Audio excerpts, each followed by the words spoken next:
2주마다 이렇게 우리 성도들 뵙게 되네요. 그래서 이제 좀 더 이제 매주마다 성도들을 뵙기를 원하고, 또 지금은 이제 2부 예배만 이제 뵙고 있는데, 이제 1부 예배 성도들도 같이 뵙고 말씀을 또 나누는 시간을 가질 수 있는 그 날이 속히 올 수 있도록 저 노력을 많이 하겠고요. 또 기도를 많이 해주시길 바랍니다. 기도드리겠습니다. 하나님 아버지, 오늘 귀한 말씀을 또 우리 성도들과 함께 나눌 수 있는 귀하고 복된 주일 이 시간 허락해 주셔서 감사합니다. 성령 하나님께서 이 시간 저의 입술과 또 우리 성도들의 마음을 주장하여 주셔서 오늘 주님께서 우리 사랑하는 성도들에게 주께서 기뻐하시는 가운데에 영광 중에 주의 자녀 삼으신 성도들에게 하나님 주님의 생명의 말씀, 진리의 말씀 잘 전달되게 도와주시고 잘 듣게 하시고, 또 이 말씀이 또 삶으로 나타나는 귀한 일들이 일어나게 하여 주시옵소서. 예수님의 이름으로 기도드립니다. 아멘.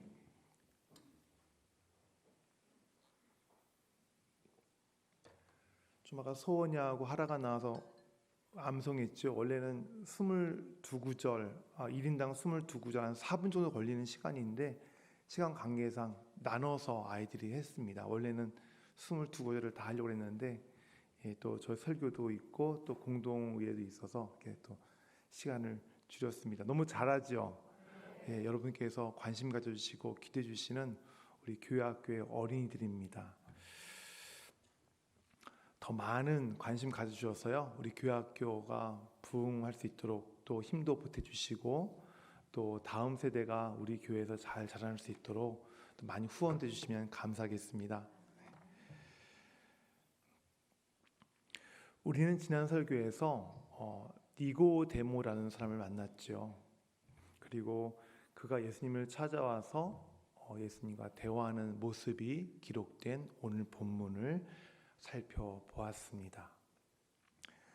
지난번 설교에서 말씀드렸던 것처럼 니고데모는 그 당시에 산헤드린 공회원으로서 정말 모든 그 유대인들이 부러워할 만큼의 부와 명예를 가지고 있는, 그들의 시각으로는 정말 그 세상에서 정말 자신들의 그 사회에서 성공한 사람처럼 그런 보이는 그런 사람이 니고데모였습니다.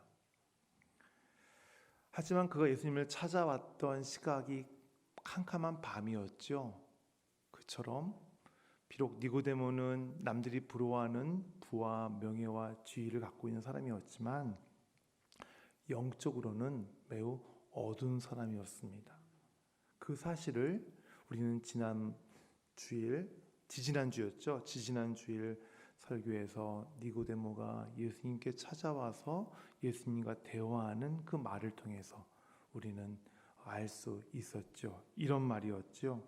2절 말씀입니다. 라삐여, 우리가 당신은 하나님께로부터 오신 선생인 줄 아나이다.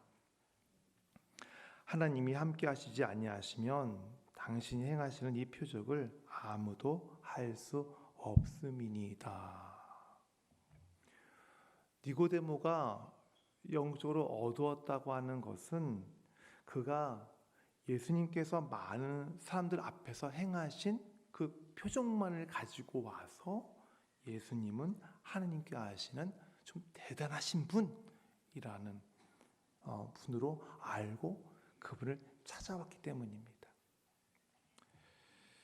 이렇듯 니고데모가 예수님을 바로 보지도 못하고 또 올바로 알지 못했던 것은 안타깝게도 그가 거듭나지 못한 사람이었기 때문이었어요. 거듭나지 못한 사람.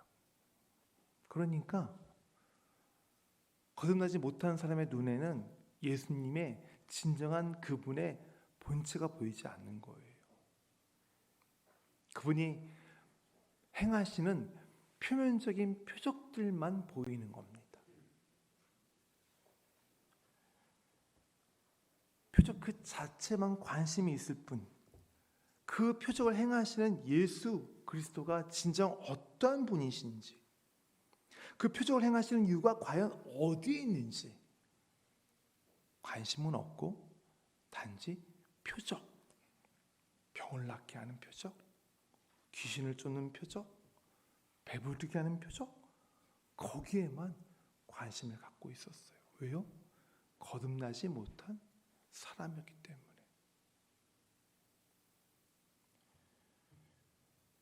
어떠세요, 성도 여러분?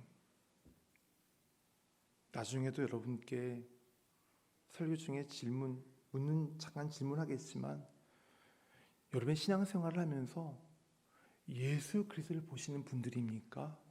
아니면 예수 그리스도가 행하신 그 표적만을 바라며 지금 그 표적을 쫓아가고 계시는 분들입니까?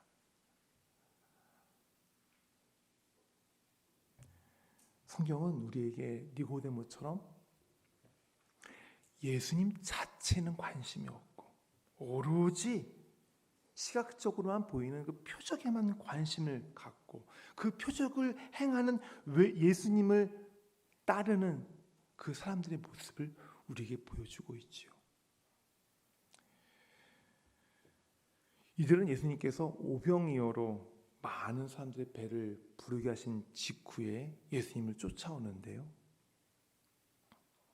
그 물고기 2마리와 떡 5덩어리로 5,000명이 배부르게 먹는 그 이적을 경험한 이후에 예수님께 찾아와서 그러한 이적을 다시 한번 일으켜 주시기를 원합니다.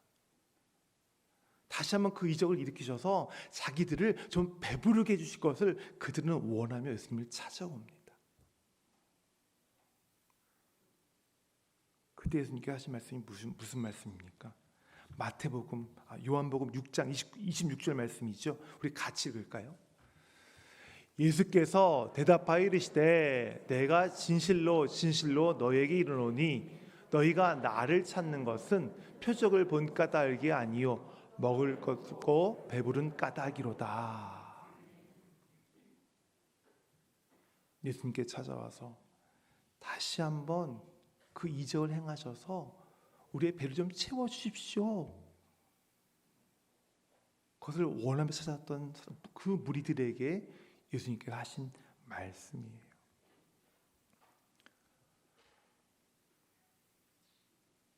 우리 성도들께서도 알고 계시다시피 아마 잘 아실 거예요. 예수님께서 왜 오병이어의 이적을 일으키셨는가? 그 오병이어의 이적은 장차 십자가에서 자기 몸을 찢어 그 생명의 떡을 먹게 하실 예수 그리스도, 십자가에서 흘리신 그 보혈을 마시게 하심으로써 다시 영생을 얻게 하실 그 예수 그리스도, 바로 그분의 살의 찢김과 피의 흘림을 보여주시기 위한 그러한 계시였어요. 그런 예표가 바로 오병이어의 목적이었습니다. 그래서 예수님께서 이렇게 말씀하시죠. 요한복음 6장 35절에 나는 생명의 떡이니 내게 오는 자는 결코 줄이지 아니할 터이요 나를 믿는 자는 영원히 목마르지 아니할 것이다.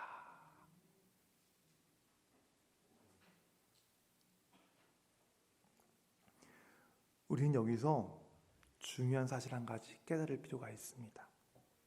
그것은 우리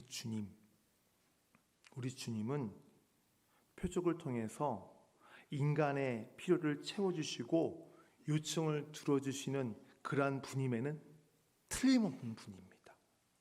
틀림없습니다.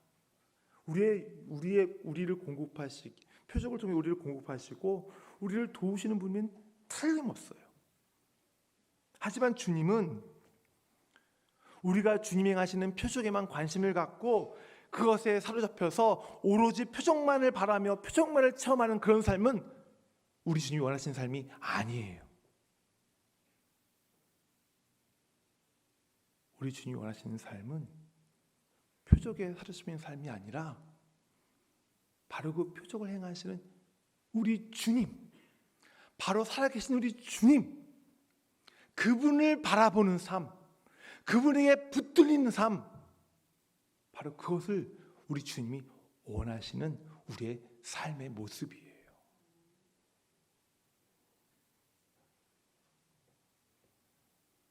그런데 왜 우리는 니고데모처럼 단지 이적을 행하시는 그 예수님에게만 그토록 관심을 갖고 있을까? 왜 우리는 오병이어의 이적을 체험한 그 사람들처럼 예수님께서 우리를 위해서 우리에게 우리의 공급, 우리의 필요를 이적을 통해서 채워주시기만을 그렇게 그토록 바라고 있을까? 그 이유가 무엇일까요? 가장 큰 이유가 있는데요. 그 이유는 다름이 아니라 바로 내 자신의 이익 때문에 그런 거예요. 여러분, 우리 솔직해질까요? 이 시간에 솔직해지시기를 바랍니다. 여러분의 삶을 한번 객관적으로 솔직하게 한번 돌아보시기를 바랍니다. 여러분의 삶의 비중 가운데에 과연 어느 정도의 비중을 다른 사람을 위해서 그 비중을 두고 사십니까? 솔직히 말씀하면, 솔직히 우리가 고백하자면 다른 사람보다 내 이익, 내 유익을 위한 삶의 비중이 더 크지 않습니까? 그렇지 않은가요?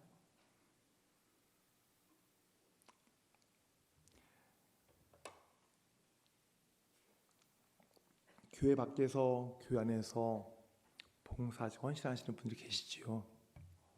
그분들께 미리 양해 말씀을 드립니다. 이제 제가 할 얘기는 그분들의 진심과 수고를 제가 깎아내리기 위해서 하는 말씀이 아니라는 사실을 이해해 주시고 들어주시길 바랍니다. 이런 말씀, 이런 거예요. 사람들이 불쌍한 누구를 돕는다, 힘들고 고통 중에 있는 사람들을 위해서 헌신한다, 또 어려운 이들을 위해서 봉사한다는 명분을 내걸지요. 하지만 이런 명분을 내걸고 하지만 이 봉사와 헌신과 섬김만 하지만 결국엔 뭐예요? 나 이런 일 하는 사람이야. 자기 이름 석자 내세우고 다른 이들로부터 저 사람 저 귀한 일을 하는 사람이네. 다른 이들도 인정받고 다른 이들도 존경받기 위한 그러한 자기를 향한 이익, 자기를 향한 유익, 그것이 그 섬김 가운데, 봉사 가운데, 헌신 가운데에 우리가 아주 없다라고 우리가 얘기할 수 있을까요? 그렇지 않아요. 아담과 하와 그랬듯이 자기 유익을 위한 것이라면 선악을 알게 하는 그 열매의 과실을 따먹을 만큼 우리는 이기적인 존재들이에요. 자기 유익을 위해서, 자기를 내세우기 위해서, 자기가 인정받는 일이라면 그럴듯한 명분을 내세우고 그런 일들을 합니다.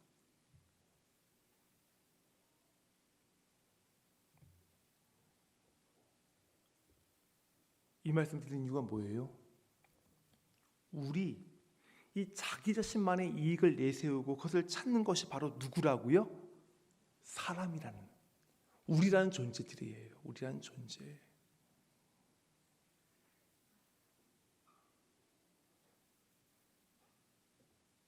우리의 본 모습이에요. 우리의 이 본 모습이 나를 위한, 나의 유익을 위한, 나의 이익을 위한 이 본 모습이 신앙생활에도 그대로 드러나게, 거기에 그대로 투영될 수밖에 없어요. 그러니까 니고데모처럼 표적을 행하시는 예수 그리스도가 위대한 분으로 보이는 거예요. 떡 5개와 물고기 2마리로 배불렀던 그 사람들이 예수님께 찾아와서 다시 배부름의 그 표적을 일으켜달라고 찾아오는 거예요.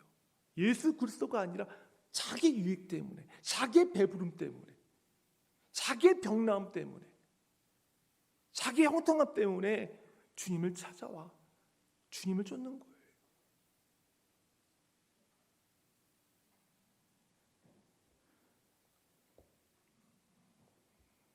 우리 한번 점검해 볼 필요가 있을 것 같아요. 과연 우리는 어떤 마음으로 주님을 쫓고 있는가?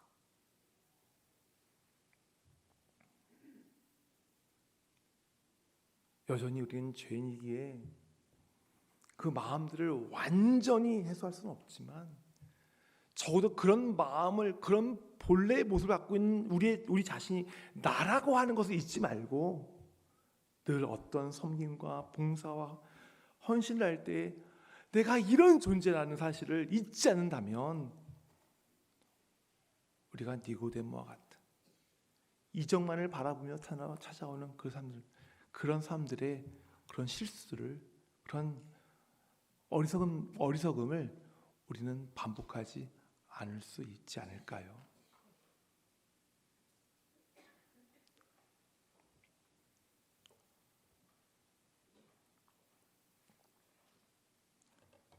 또 예수님께 표적을 자꾸만 구하는 이유가, 두 번째 이유가 있어요.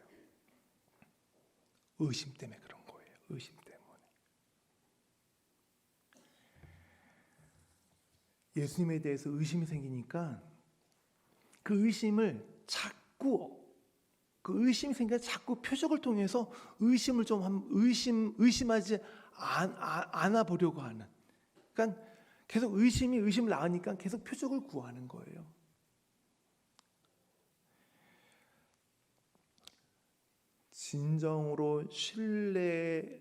진정한 신뢰가 이렇게 형성된 부부 사이에서는요,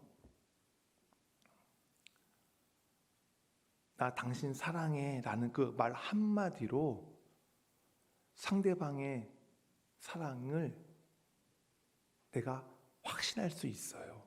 저 사람이 나를 사랑하는구나. 그런데 신뢰관계가 무너진 부부들은요, 아무리 사랑해 라는 말을 할지라도 그 사랑한다는 말을 믿지 못해요. 당신 나를 사랑해?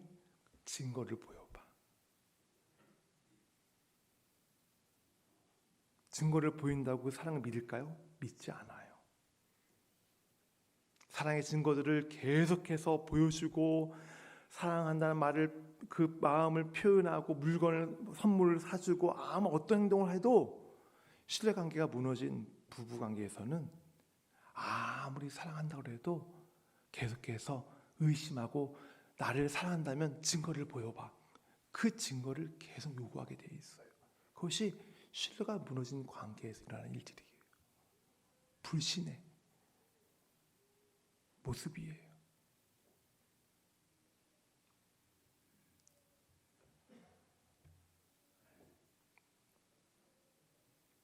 아무리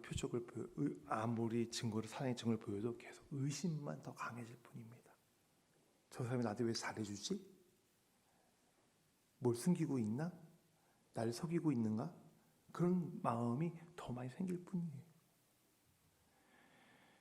마태복음 12장 38절 말씀을 보겠습니다. 우리 같이 읽을게요. 그때에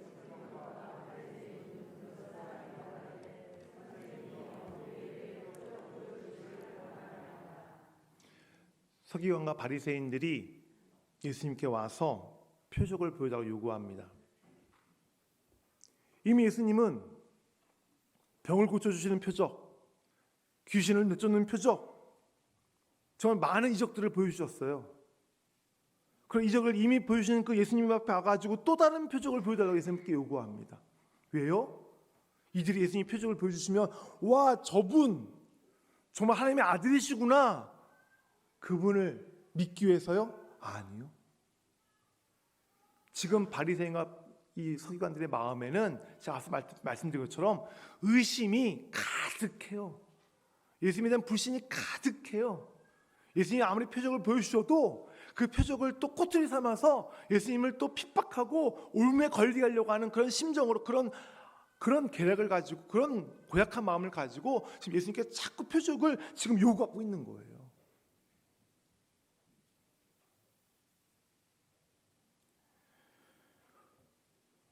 수원 명성교회 성도 여러분,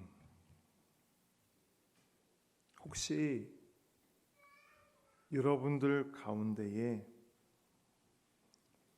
이 성경에 나오는 이들처럼 자기 자신의 유익을 위해서 지금 표적을 행하시는 예수님 그분만을 지금 쫓고 있는 분 계시지 않습니까? 그분을 쫓으면 그분이 어떻게든 표적을 일으켜서 나의 육신의 안락함과 육신의 쾌락, 육신의 평안함, 나의 육신의 어떤 이익을 그분께서 가져다 주실 거야 라는 그런 기대감을 가지고 표적을 행하시는 예수, 그분을 쫓고 지금 살고 계신 분들이 계시다면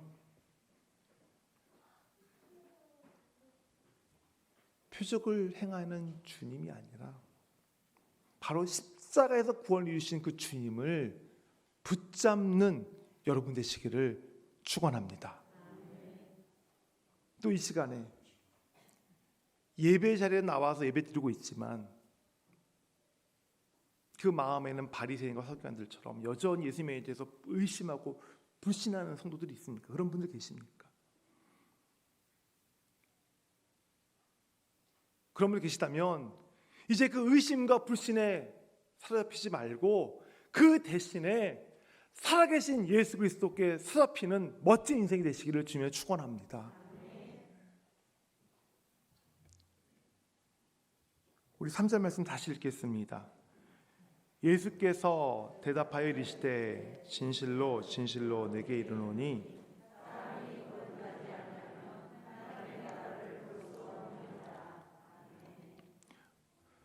저와 여러분의 호흡이 닿는 그날까지 바라봐야 될 대상이 있어요. 저와 여러분의 호흡이 닿는 그날까지 마지막 순간까지 우리가 붙잡아야 될 것이 있습니다. 그런 표적이 아닙니다. 그것은 바로 하나님의 나라예요. 하나님의 나라가 어떤 것입니까? 영원한 진리요, 영원한 삶, 영원한 생명이요, 영원한 사랑이 바로 하나님의 나라입니다. 영원한 진리요, 영원한 생명이요, 영원한 사랑 누굽니까? 예수 그리스도. 바로 하나님의 나라는 예수 그리스도예요.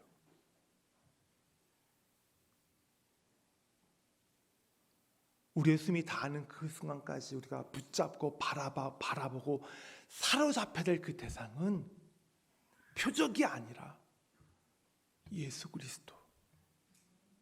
그분 한 분, 오직 그 한 분뿐이에요.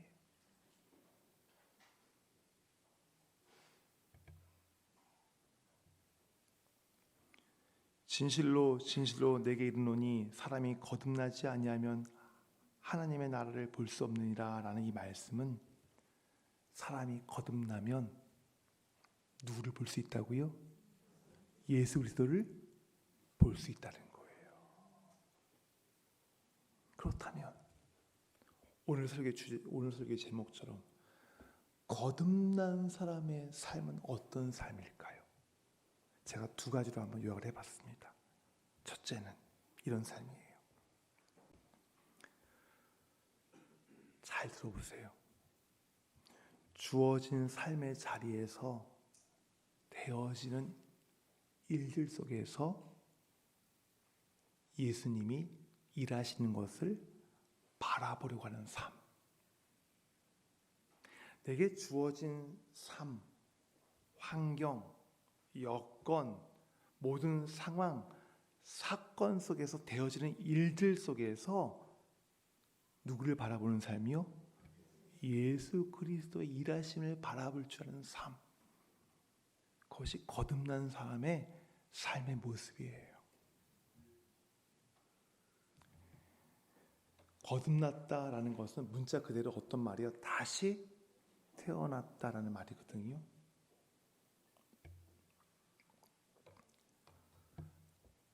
예수님으로 말미암아 다시 태어난 것, 예전 것을 버리고 새롭게 태어난 것, 그것이 거듭남인데요. 여기서 예전 것이라는 것은 예수 믿기 전에 내가 가졌던 예전의 생각, 예전의 마음, 예전의 가치관, 예전의 나의 삶의 모습, 예전에 나의 삶의 목적, 예전의 예전의 삶을 이루고자 했던 나의 방향, 도구, 수단, 방법, 그 모든 것이 다 예수님 때문에 어떻게 되는 거예요? 전혀 새로운 것으로 바뀌는 것, 태어나는 것. 그것이 거듭남이라는 것, 거듭남이라는 것이에요.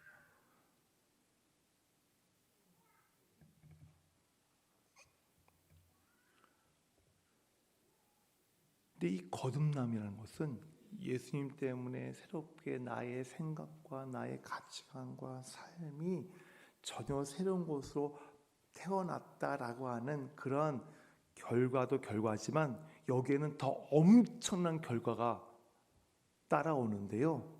바로 구원이라는 결과예요. 구원. 예수님 인해서 구원받으면 뭘 보장받아요? 영생을 보장받아요. 근데 우리는 영생에 대해서 갖고 있는 의미보다 좀 그 의미를 좀 축소시켜, 좀 그것을 감소해서 생각하는 경향이 있어요. 영생, 우리는 영원한 생명이라고 하는 그 수준에서만 생각을 하는데요. 그렇지 않아. 영생은 하나님의 영광이 찬란한 빛으로 비추는 그 세상 속으로 들어가는 것이 바로 영생이에요. 영생이에요. 그거 아세요? 지옥에 가도 영생한다는 사실 아십니까? 우리는 잘 선택해야 돼요. 영생이 하나님의 영광이 찬란한 빛을 비추는 그 세상 속으로 가는 영생이냐, 아니면 영원한 고통과 그 정말 끔찍한 곳에 이르는 그 영생이냐. 제가 말씀 영생은 바로 전자 영생을 말하는 거예요. 이 영생이 뭐의 결과라고요? 거듭남의 결과라는 사실.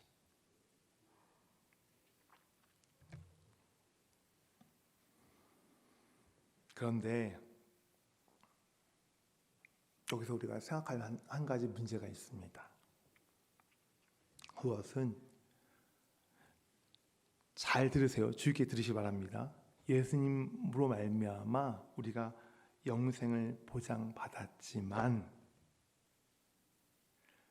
그 영생이 시작되는 시점이 있죠.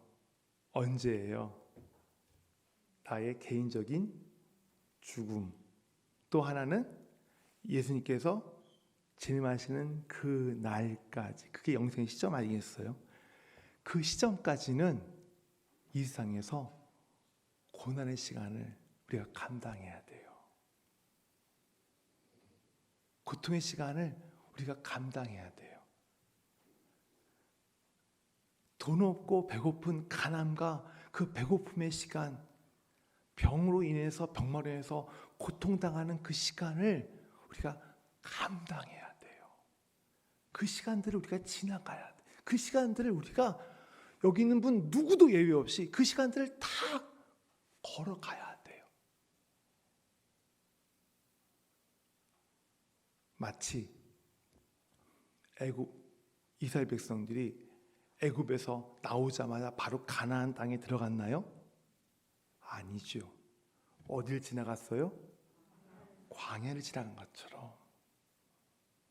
그런 시간들을 우리가 영생이라는 그 시점에 도달할 때까지, 그 시간이 올 때까지 우리는 그 광야의 시간을 가야만 해요. 돌아갈 수도 없어요. 넘어갈 수도 없어요.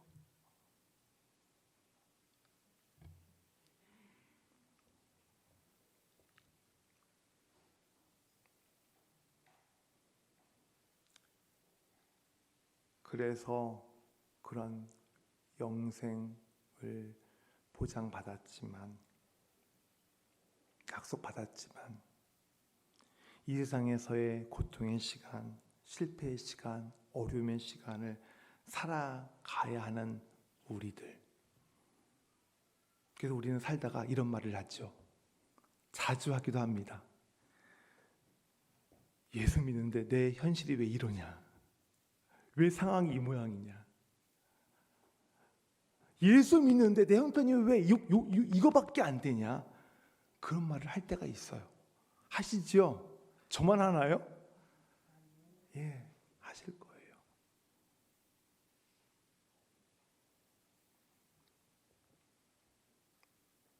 우리 전도하시는 분도 계시지만 전도할 때 간혹가다 예수 믿다가 그 믿음에 떠나는 분들을 만나 전도하는 경우가 있어요. 이런저런 여러 가지 이유 때문에 믿음, 신앙을 버리고 예수를 떠난 분들이 있는데 그분들 중에 개 중에는 이런 이유 때문에 그래요. 예수 믿는데 어째서 그런 일이 내게 생기느냐? 하나님이 살아계시면 예수 믿는 나에게 그런 일이 생겨도 되겠느냐? 그런 얘기를 하시는 분들이 왕왕 있어요.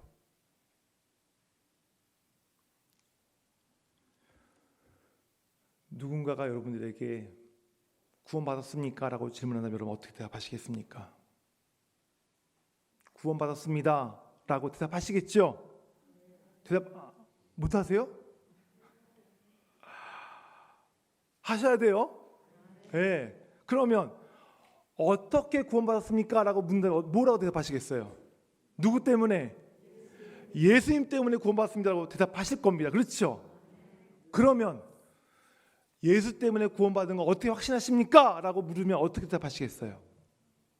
아마 10분 중에 7분 정도는 아마 그 질문에 망설이실 거예요. 구원은 받았는데 확신?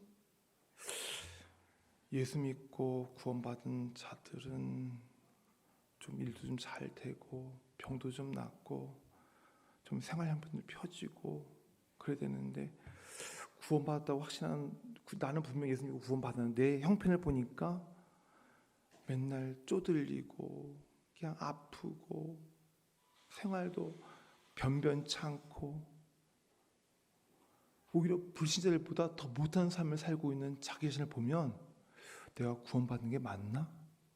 그런 의구심이 들 때가 있어요.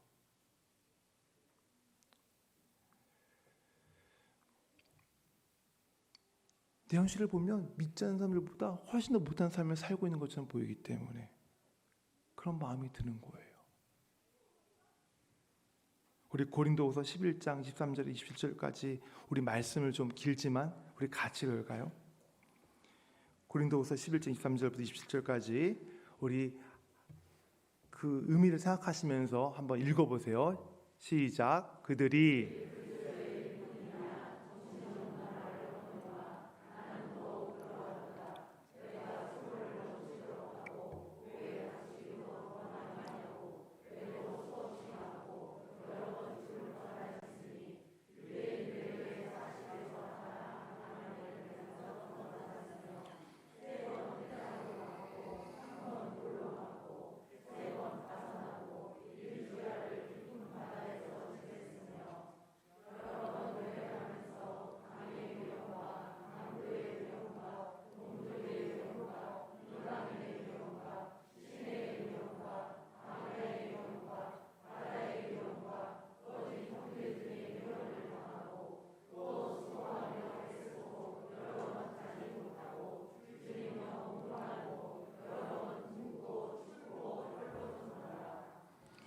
사도 바울이 고백하고 있듯이 사도 바울은 사교 현장에서 하루도 편할 날이 없었어요. 복음 전하는 그 누구도 알아주지 않는 그 복음 전파의 수고의 대가는 억울하게 감옥에 갇히는 것, 자기 동족으로부터 매맞는 것, 때로는 이방인으로도 매맞는 것, 그것이 그의 수고의 대가였어요. 복음을 전하는 수고의 대가였어요. 이뿐 아니에요. 그 사역의 그 상황은, 그 현실은 늘 위험했어요. 배고팠어요. 늘 추위에 떨었어요. 사람, 자연으로부터 늘 그 위협 가운데, 늘 긴장하며, 늘 두려움 가운데 사도 바울이 사역을 했어요.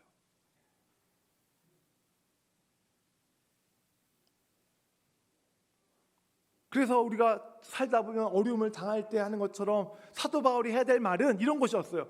야, 내가 예수님 전파하는데, 내가 복음 전파하는데 내가 왜 이렇게 고통을 당하느냐? 내 형편이 왜 이러니? 내가 왜 이렇게 오인을 당해야 되는가?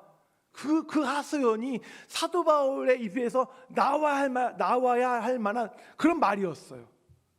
그런 부르짐이었어요. 하지만 사도 바울은 자신의 그 사역을 하면서 겪는 온갖 어려움을 솔직하게 고백하면서도 그 뒤에 이렇게 고백을 해요. 11장 28절 말씀이에요. 같이 읽겠습니다. 이외의 일은 고사하고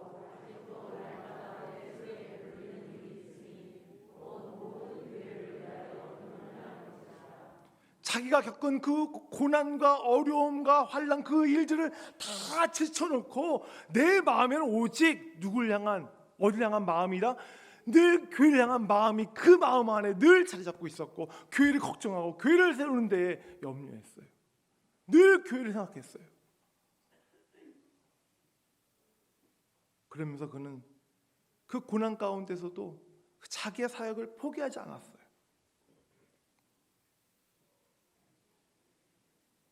그가 예수 전하는데 왜 이 모양이야? 라는 말을 충분히 할 수 있는 상황이었지만 그가 그런 말 하지 않고, 그런 얘기하지 않고, 그가 이런 고난 가운데서도, 고통 가운데서도 이렇듯 그것을 회피하지 않고 오히려 기뻐하고 감사할 수 있던 것은, 그리고 자신의 안위보다 교회를 걱정할 수 있었던 것은, 그가 있는 그 상황, 사건, 환경, 모든 조건 안에 일하시는 바로 예수 그리스도의 일하심, 그것을 그가 보았기 때문에 그런 것이었어요. 바로 사도 바울은 하나님의 나라를 봤기 때문에 그런 거예요. 예수 그리스도.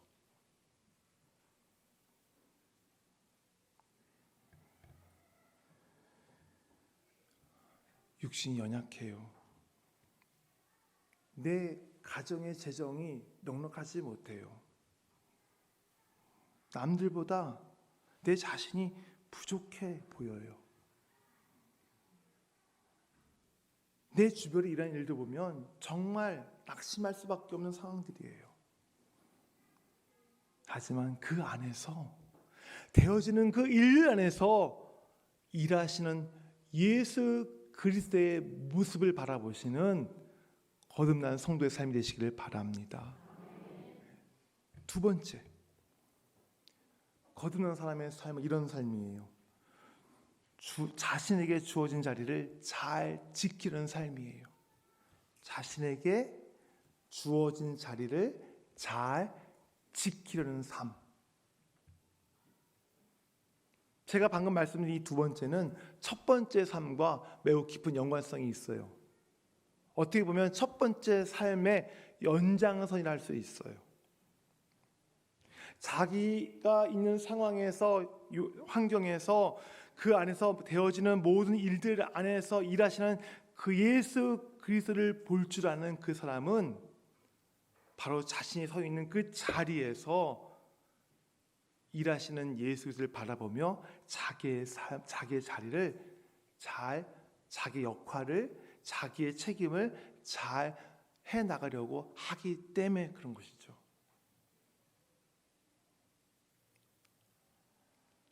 그런데 제가 자신에게 주어진 자리를 잘 지키는 삶이 거듭난 자의 삶입니다 말씀드렸을 때에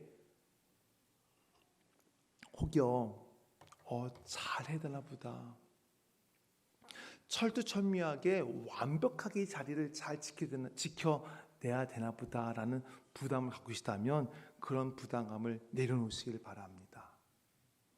그런 부담감, 그 자리를 항상 잘 하십시오. 그 자리를 철두철미하게 잘 지키십시오라는 의미로 이 삶을 말씀드리는 것이 아니에요. 자신에게 주어진 자리를 잘 지키는 삶이 거듭난 자의 삶입니다라고 말씀드리는 이유는 나는 실수해도, 나는 좀 엉성하고, 나는 잘못을 잘 저질러도, 완벽하지 못해도 이런 나를 거듭나게 해주신 하나님의 은혜, 이런 나의 존재를, 이런 자리에 나를 세우셔서 그 자리를 감당할 수 있도록 해주신 하나님의 은혜를 기억하고 감사하며 그 자리를 잘 지켜가라는 의미에서 말씀을 드리는 거예요. 어떻게 우리가 부모로서 완벽한 부모가 될 수 있겠어요? 시행착오를 수없이 겪지 않았습니까? 그런데도 불구하고 자녀에게 실수했다고 하나님께서 너 부모 자격 없어, 너 내려와 하지 않으시잖아요. 자녀한테 실수할 때 있죠. 왜요? 그런 사랑 못 받아봤으니까. 그 일들, 부모의 그 자녀를 다루는 일이 우리가 예행 연습을 하고 자녀를 훈육합니까? 다 처음 겪는 그 상황 속에서 실수가 일어날 수 있고 엉성하고 잘못할 수 있어요. 하지만 그 잘못 가운데서도, 실수한 가운데서도 그 가운데서 나를 깨닫게 하시고, 실수를 깨닫게 하시고, 다시금 그 실수가 반복되지 않도록, 그리고 그 실수가 적어지도록 하나님께서 나를 세워주셔서 그 부모 역할들을 감당하도록 하나님께서 우리 이끌어 가시잖아요. 예를 들면 되는 거 아니에요.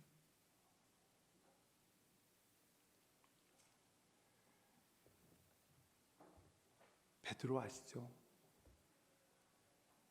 베드로 제자 중에서 가장 믿음 강하고 가장 예수님을 이해하는 그런 자신으로 드러나기를 원했고, 그런 사람으로 예수님께 인정받기 원했어요. 그래서 그는 자신의 힘, 자신의 용기, 자신의 의, 자신의 공로 내세웠어요. 그러나 결과는 뭐예요? 가룟 유다와 다를 바 없는 아주 처참하게 실패한 그런 사람 되지 않아요? 하지만 그는 처참하게 실패했지만 예수님으로 말미암아 그가 새롭게 되었을 때에 예수님은 그 실패한 이 베드로, 형편없이 그냥 실패한 베드로, 그를 붙들어 세워주셔서 영광스러운 예수님의 제자 자리에 그를 감당하도록 일으켜주시잖아요. 다른 제자들도 마찬가지 아니었어요.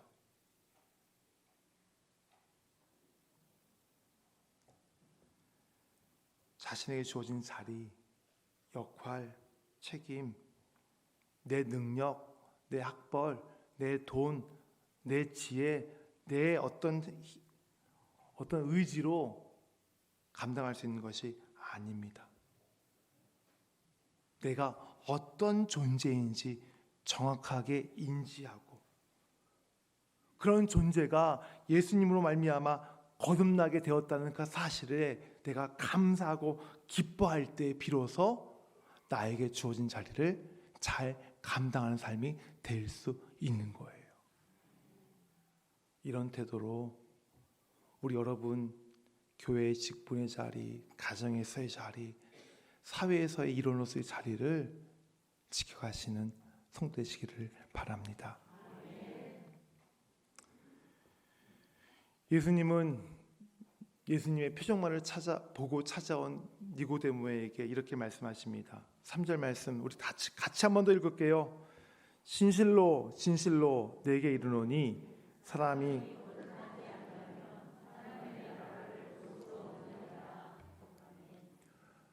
이 말씀은 예수님이 니고데모에게만 하신 말씀이 아니에요. 이 말씀은 오늘 우리에게 하시는 말씀입니다. 그렇기 때문에 우리는 이 말씀을 진지하고 그리고 심각하게 받아들여야 되고, 그리고 이 말씀을 듣고 우리는 반응을 해야 합니다. 예수님께 이때 말씀하실 때 니고데모는 거듭나지 못한 사람이었지만, 오늘 이 본 말씀을 대하고 있는 저와 여러분은 거듭난 사람이기 때문에 이 말씀에 우리는 귀를 기울여야 합니다. 그러므로 우리가 거듭난 우리가 바라봐야 할 것은 표적이 아니라 오직 하나님 나라, 즉 예수 그리스도, 그분이 우리가 바라봐야 할 대상이고 우리가 붙들림 받아야 할 대상이에요. 이제 오늘 말씀을 통해 성도 여러분, 다른 것 붙잡지 마세요. 다른 것에 기대하지 마세요. 예수 안에 살면서 과거, 현재, 미래, 모든 시간, 모든 장소, 모든 상황, 모든 일들, 그 안에서 되어지는 그 모든 것 안에서 일하시는 예수 그리스도를 바라보시기를 바랍니다. 또 내가 평안할 때는 평안할 때 평안한 대로, 또 내가 어려움을 겪고 있으면 그 어려움을 겪는 그대로 주님을 바라보고요. 주님 때문에 내가 존재합니다. 주님 때문에 내가 지금 이 자리를 지킬 수 있습니다. 라는 그 고백, 그 감사를 잊지 마시기를 바랍니다. 이렇게 여러분이 거듭난 자로서의 삶을 살려고 할 때 구원에서 영생으로 가는 그 십자가의 여정, 그 십자가의 여정을 여러분이 걸어갈 때에 여러분 여정을 이끄시는 성령님께서 거듭난 자로서의 삶을 살려고 하는 여러분이 그 여정 가운데에 여러분이 절망할 때에 소망이 되게 하시고, 여러분이 눈물 흘릴 때에 그 눈물이 기쁨이 되게 하시고, 어려움을 만나 한숨 쉴 때에 그 한숨이 영광이 되게 하시고, 여정을 걸어갈 때에 비록 넘어질지라도 그 자리가 하나님의 사랑과 하나님의 관심과 하나님의 도움의 손에 붙잡힌 받는 자리가 되게 하실 것입니다. 우리 같이 기도하기를 원합니다.